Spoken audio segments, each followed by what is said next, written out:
요즘 비가 많이 내리고 있습니다. 그런데 참 놀랍게도 요즘 일기예보 가지고 그렇게 투덜투덜 거리는 사람이 예전보다 많이 드물어졌습니다.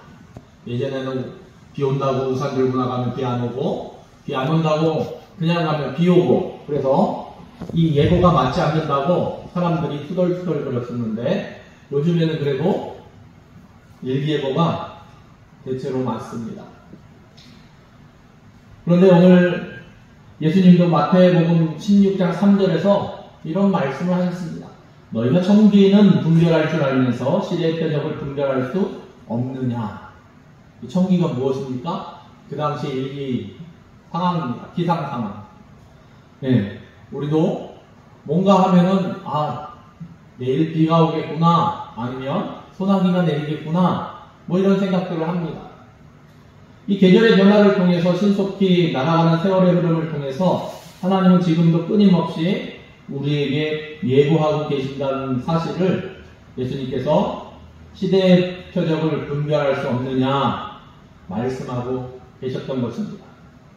우리가 지금까지 세상 일에 정신 팔려서 하나님의 음성을 듣는 일에 게을리했다면 이제는 우리가 정신을 차리고 하나님의 음성에 귀 기울이는 일에 온전한 마음을 다해야 할 것입니다. 이 은혜가 우리 모두에게 있게 되기를 바랍니다. 오늘 말씀 10절에 다리오 왕 제2년 9째 달 24일에 여호와의 말씀이 선지자 학개에게 임하니라 이르시되 하면서 말씀하십니다. 이 학개서 1장 15절에 의하면 이스라엘 백성들이 하나님의 말씀에 순종해서 하나님의 성전 건축을 시작했던 날이 바로 다리오 왕 제2년 9째 달 24일이었습니다. 그러니까 지금 이스라엘 백성이 하나님의 건축을 시작한 날로부터 3개월 되는 날입니다. 죄송합니다. 9째 달이 아니고 6째 달이었습니다. 그러니까 3개월이 흘렀습니다. 2장 18절에 보면 바로 그날 이스라엘 백성은 하나님의 전지대를 쌓았습니다. 이 특별한 날 하나님은 학개 선지자를 통해서 이스라엘 백성들에게 다시 한번 말씀하셨는데 11절 말씀에 보니까 만군의 여호와가 말하노니 너는 제사장에게 율법에 대하여 물어 이르기를. 제사장들은 율법에 정통한 사람들입니다. 율법에 대해서는 전문가들입니다. 하나님은 학개 선지자를 통하여 제사장들에게 두 가지 질문을 하게 하셨습니다. 첫 번째 질문은 12절에 기록되어 있는 말씀인데 거룩에 대한 질문입니다. 둘째 질문은 13절에 기록된 말씀인데 부정에 대한 질문입니다. 그리고 난 뒤에 하나님의 학개 선지자를 통하여 14절에 이 두 가지 질문과 그에 따른 답변의 의도를 밝혀주셨습니다. 오늘 말씀을 통해 하나님께서 우리 모두에게 이 말씀에 주는 의미가 무엇이며 그 은혜가 무엇인지 알아갈 수 있기를 바랍니다. 첫째는 거룩에 대한 질문입니다. 12절 말씀에 사람이 옷자락에 거룩한 고기를 쌓는데 그 옷자락이 만일 떡에나 국에나 포도주에나 기름에나 다른 음식물에 닿았으면 그것이 성물이 되겠느냐 하라. 학개가 물음에 제사장들이 대답하여 이르되 아니니라 하는지라. 구약시대 이스라엘 백성들은 하나님께 여러 종류의 제사를 드렸습니다. 그 가운데서 번제의 경우는 하나님께 드리는 고기를 전부 다 불사르도록 되어 있었지만 이 화목제의 경우는 드린 고기의 일부를 하나님께 제사를 드리는 백성과 그리고 제사 업무에 종사하는 제사장들이 함께 나누어 먹을 수 있었습니다. 물론 그 고기는 지극히 거룩합니다. 하나님께 바친 고기였기 때문입니다. 그 고기는 반드시 성전 안에서 먹어야 했습니다. 그러나 오늘 말씀에서 기록된 당시의 성전이 황폐할 때였습니다. 따라서 그들은 어쩔 수 없이 거룩한 고기를 자기들의 옷자락과 같은 천에 싸서 집으로 가지고 가서 먹을 수밖에 없었습니다. 레위기 6장 27절에 의하면 거룩한 고기에 접촉된 것은 무엇이든지 거룩하도록 되어 있습니다. 따라서 거룩한 고기를 싼 옷자락은 당연히 거룩합니다. 문제는 그 거룩한 고기를 싼 옷자락이 떡이나 고기나 이 포도주나 기름이나 다른 음식물에 닿았으면 그것도 역시 거룩해지느냐는 것입니다. 율법에 정통한 제사장들은 즉시 대답을 하였습니다. 이르되 아니니라. 거룩해지지 않는다는 것입니다. 우리가 여기서 한 가지 원리를 발견할 수 있습니다. 거룩함은 단순한 접촉으로 옮겨지지 않는다는 사실입니다. 거룩한 것은 쉽게 옮겨가지 않습니다. 전염되지 않습니다. 예로 하나님의 성전은 거룩합니다. 그리고 성전에서 드리는 제사도 역시 거룩합니다.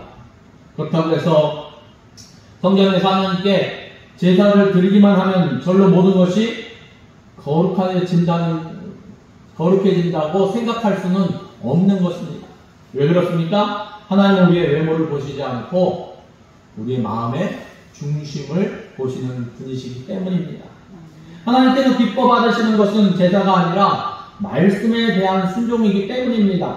하나님께서 원하시는 것은 우리가 하나님 말씀에 즐겨 청종하고 그 말씀에 순종해서 살아가는 것입니다. 하나님은 아브라함에게 말씀하셨습니다. 내 아들 내 사랑하는 독자 이삭을 번제로 드리라. 아브라함은 그 하나님의 말씀에 순종했습니다. 그것을 기쁘게 여기셨습니다. 그래서 하나님은 아브라함에게 여호와 이레의 축복을 주셨습니다. 하나님은 모세를 향하여 말씀하셨습니다. 지팡이를 들고 손을 바다 위로 내밀어 그것을 갈라지게 하라. 모세는 하나님 말씀에 순종했습니다. 그리할 때 홍해가 갈라졌습니다. 그 결과 모세는 이스라엘 백성들을 이끌고서는 홍해를 마른 땅과 같이 건너갈 수 있었습니다. 예수님은 베드로에게 말씀하셨습니다. 깊은 데로 가서 그물을 내려 고기를 잡으라. 베드로는 예수님의 말씀에 그대로 순종했습니다. 그 결과 그는 많은 고기를 잡을 수 있었습니다. 그렇습니다. 하나님께서 우리에게 원하시는 것은 말씀에 대한 순종입니다. 단순히 형식적인 제사가 아니라 바로 말씀에 순종하는 것. 형식적인 제사는 우리를 거룩하게 만드는 것이 아니고 하나님의 말씀에 순종할 때 우리는 비로소 거룩해지는 것입니다. 이스라엘 백성들을 한번 생각해보면 그들은 바벨론에서 포로 생활을 마치고 이 고국 이스라엘로 돌아왔습니다. 하나님의 성전이 황폐한 채로 내버려 두었습니다. 그러면서도 자기들은 판벽한 집에 거주하고 있었습니다. 여호와의 전을 건축할 시기가 이르지 아니하였다. 그들은 그렇게 말하면서 고의적으로 성전 재건을 미루고 있었습니다. 그러면서 그들은 자기들의 집은 건축하고 자기들의 집은 꾸미는 일에 열심을 다했다는 것입니다. 그들이 이런 부정한 마음, 그릇되고 자기중심적이고 이기적인 마음으로 형식적인 제사를 드린들 하나님께서 그 제사를 받으시겠습니까? 하나님은 그들을 외면하셨습니다. 하늘의 축복의 문을 닫아버리셨습니다. 하늘은 이슬을 그쳤고 땅은 산물을 그쳤습니다. 그들이 하나님의 성전을 황폐한 채로 내버려 둔 것처럼 그들의 삶도 역시 황폐해질 수밖에 없었습니다. 사랑하는 성도 여러분, 거룩한 고기를 싼 옷자락은 거룩합니다. 그러나 그 옷자락이 떡이나 고기나 포도주나 기름이나 다른 음식물에 닿았다 할지라도 그 자체로는 그것들이 거룩해지지 않습니다. 마찬가지 원리입니다. 교회는 하나님의 성전이며 따라서 거룩합니다. 지금 우리가 하나님께 드리는 예배도 역시 거룩합니다. 그렇다고 해서 우리가 이 자리에 한 시간 나와 앉아만 있는다고 해서 그 자체로 우리가 거룩해지는 것은 결코 아닙니다. 하나님은 우리의 외모가 아니라 마음을 즐겨보시기 때문입니다. 하나님이 원하시는 것은 제사가 아니고 순종이기 때문입니다. 하나님께 우리의 마음을 드리시기 바랍니다. 하나님께 우리의 정성을 드리시기 바랍니다. 그리고 하나님의 말씀에 귀를 기울여 말씀을 즐겨 듣고 청종하고 하나님이 말씀하신 대로 순종하면서 살아가는 우리 모두가 되기를 예수님의 이름으로 축원합니다. 그럴 때 하나님은 하늘의 축복의 문을 활짝 열어주십니다. 이 은혜가 우리 모두에게 있기를 바랍니다. 두 번째로는 부정에 대한 질문을 하고 있습니다. 13절 말씀에 학개가 이르되 시체를 만져서 부정하여진 자가 만일 그것들 가운데 하나를 만지면 그것이 부정하겠느냐 하니 제사장들이 대답하여 이르되 부정하리라 하더라. 시체는 부정합니다. 이 죽음은 죄값으로 온 것이기 때문입니다. 그러므로 시체를 만진 자 역시 부정해지도록 되어 있습니다. 여기까지는 거룩한 고기를 싼 옷자락이 거룩하여지는 원리와 같습니다. 그런데 문제는 그 다음입니다. 시체를 만져서 부정하여진 자가 만일 떡이나 국이나 포도주나 기름이나 다른 음식물을 만졌으면 그것들도 역시 부정해지겠느냐는 것입니다. 율법에 전통한 제사장들은 주저없이 대답합니다. 이르되 부정하리라. 민수기 19장 22절 말씀에 의하면 부정한 자가 손에 대는 것은 무엇이든지 부정하게 되어 있습니다. 뿐만 아니라 부정해진 것도 만지는 자들 역시 부정하게 되어 있습니다. 여기서 우리는 또 다른 한 가지 원리를 발견할 수 있습니다. 부정은 쉽게 전염된다는 것입니다. 거룩은 쉽게 전염되지 않지만 부정은 쉽게 전염이 됩니다. 올라가기는 어렵지만 내려가기는 쉬운 법입니다. 건강한 사람의 옆에 있다고 해도 자동적으로 건강해지는 것은 아닙니다. 그러나 독감에 걸린 사람 곁에 있으면 어떻습니까? 쉽게 독감에 걸릴 수 있습니다.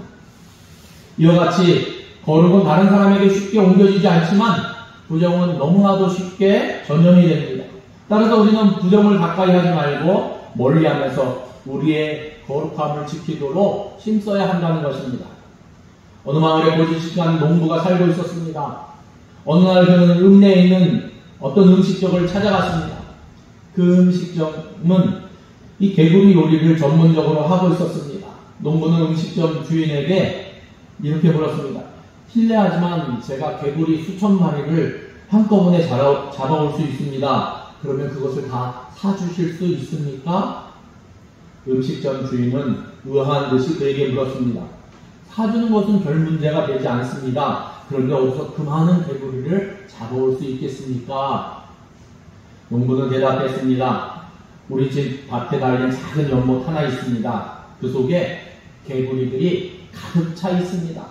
아마도 개구리들이 수천 마리는 살고 있을 것입니다. 그 녀석들이 밤낮 없이 우러대는 통에 시끄러워서 살 수가 없습니다. 그래서 이번 기회에 다 잡아버리려고 합니다. 음식점 주인은 알았다는 듯이 고개를 끄덕였습니다. 농부는 집으로 돌아왔습니다. 그는 연못 속에 있는 개구리들을 몽땅 다 잡아버리기 위해서 이 양수기를 동원했습니다. 양수기를 동원해서 연못 속의 물을 퍼올리기 시작한 것입니다. 며칠 뒤에 농부는 다시금 읍내의 음식점 주인을 찾아왔습니다. 그는 멋쩍은 듯이 이렇게 말합니다. 죄송합니다. 제가 생각을 잘못했습니다. 우리 밭의 연못 속에는 겨우 개구리 2마리만 있었을 뿐입니다. 그 2마리가 그렇게 시끄럽게 울어대리라고는 미처 생각을 못했습니다. 그렇습니다. 2마리의 개구리가 문제입니다. 어느 모임이나 두 사람만 불평해 보십시오. 정신이 없어집니다. 그 모임의 분위기가 완전히 망쳐버리고 마는 것입니다. 부정은 너무나도 쉽게 전염되기 때문입니다. 부정적인 말, 부평하는 말, 우리는 쉽게 해서는 안 될 것입니다. 다른 사람에게 쉽게 그것이 전염되기 때문입니다. 다른 사람의 신앙에 불이익을 주기 때문입니다. 이상하게 부정적인 말, 비판적인 말을 하는데 나의 믿음은 그것을 감당할 수 있는데 듣는 사람은 그것을 감당할 수 없을 때 그 믿음이 무너지고 때로는 교회를 떠나기까지 한다는 것입니다. 이 백설공주와 우거지를 비교해 보시기 바랍니다. 이 백설공주는 겉으로 보기에는 그럴듯하고 순진해 보입니다. 그러나 실상은 문제가 많습니다. 이 백설공주는 한 글자씩 사행시로 이루어진 별명입니다. 백설공주 행을 띄워주시기 바랍니다. 오늘 네. 예. 백방으로 설쳐대는 공포의 주둥아리. 예. 그 한 사람 때문에 많은 사람이 마음의 상처를 받는다는 것입니다. 그런 사람은 도움이 되지 않습니다. 우리는 그런 사람을 가까이 해서는 안 됩니다. 부정은 쉽게 전염되기 때문입니다. 그러나 우거지는 그와 정반대입니다. 겉보기에는 순수합니다. 그러나 실상은 어떻습니까? 자, 우거지도 오늘 좀 띄워주시기 바랍니다. 우아하고 거룩하고 지성미가 넘칩니다. 이런 사람은 조용합니다. 겸손합니다. 조용히 자기 일에 충실합니다. 우리는 이런 사람을 늘 가까이 해야 할 것입니다. 사랑하는 성도 여러분, 불평하고 원망하는, 부정하는 이 마음을 품고 살아가는 사람을 가까이 하지 마시기 바랍니다. 부정은 쉽게 전염되기 때문입니다. 하나님의 은혜로 거룩함을 지켜나갈 수 있는 우리 모두가 될 수 있기를 예수님의 이름으로 축원합니다. 세 번째로는 하나님께서 학계 선지자에게 질문한 의도에 대해서 우리에게 설명해 주고 있습니다. 14절 말씀입니다. 이에 학계가 대답하여 이르되 여호와의 말씀에 내 앞에서 이 백성이 그러하고 이 나라가 그러하고 그들의 손의 모든 일도 그러하고 그들이 거기서 드리는 것도 부정하니라. 하나님은 이스라엘 백성을 향해서 이 백성, 이 나라 그들의 손의 모든 일이라고 말씀하고 있습니다. 내 백성이라고 말씀하지 않고 이 백성이라고 말씀하실 때는 하나님은 이스라엘 백성들을 책망하실 때 이렇게 말씀하십니다. 이스라엘 백성은 하나님 앞에 부정했습니다. 하나님은 그들의 마음이 부정한 것을 보신 것입니다. 생각해보면 지금 이스라엘 백성은 하나님의 은혜로 이 바벨론에서 포로 생활을 하다가 이 고국으로 돌아왔습니다. 왜 하나님께서 이스라엘 백성을 이스라엘 땅으로 되돌아오게 하셨습니까? 그들이 바벨론에서 먹고 살기가 힘들었기 때문입니까? 그들이 바벨론에서 시집 가고 장가 가고 집을 짓고 살기가 어려웠기 때문입니까? 그렇지 않습니다. 에스라 1장에서 계속해서 강조하고 있는 것이 무엇입니까? 하나님은 이스라엘 백성으로 고국으로 돌아가서 황폐한 성전을 다시금 재건하기를 원하셨던 것입니다. 이스라엘 백성은 어떠한 마음을 품어야 했겠습니까?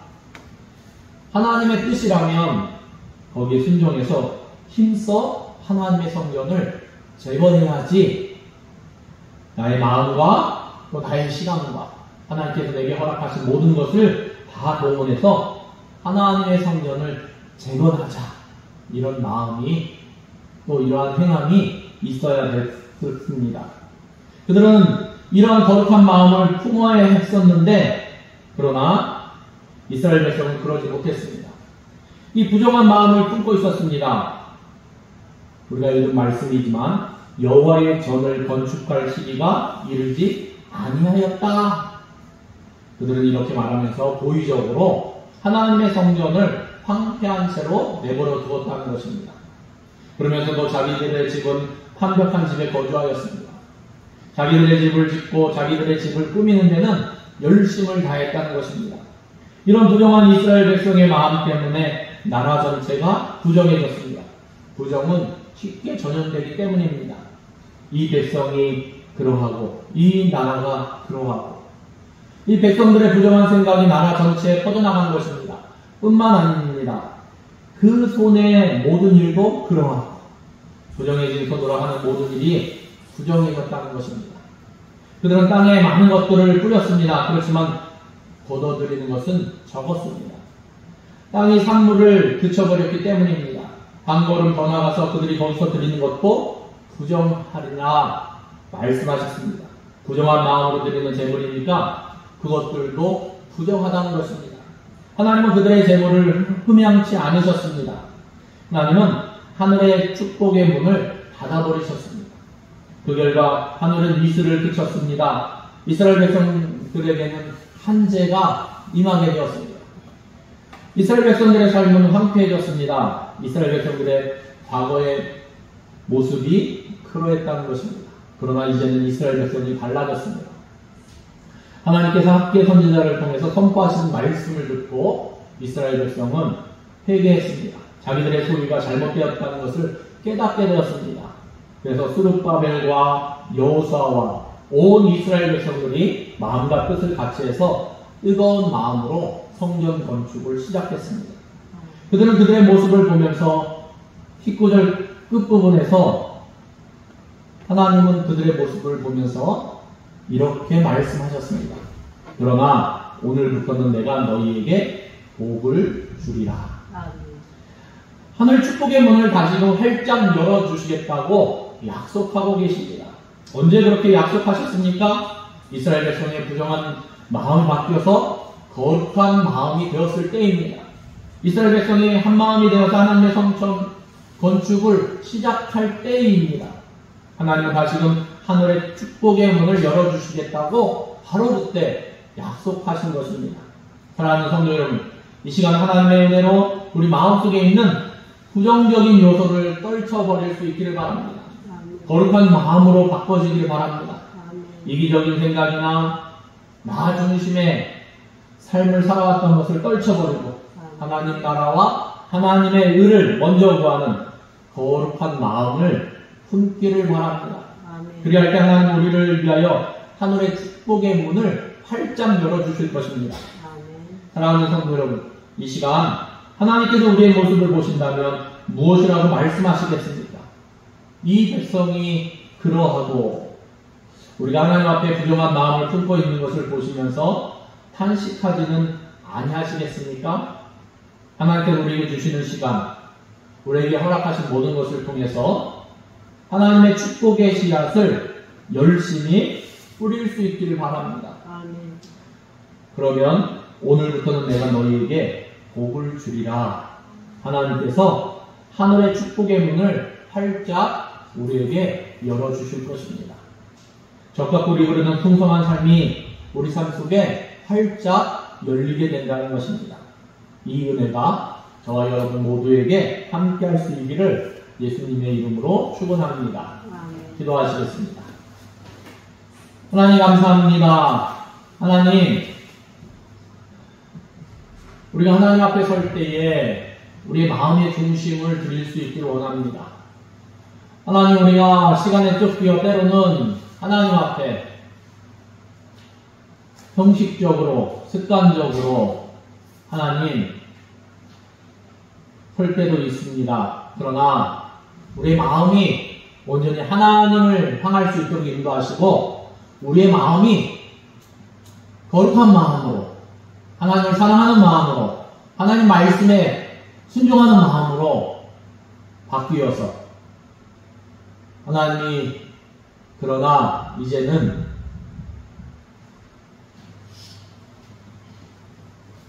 내가 너희를 축복하리라.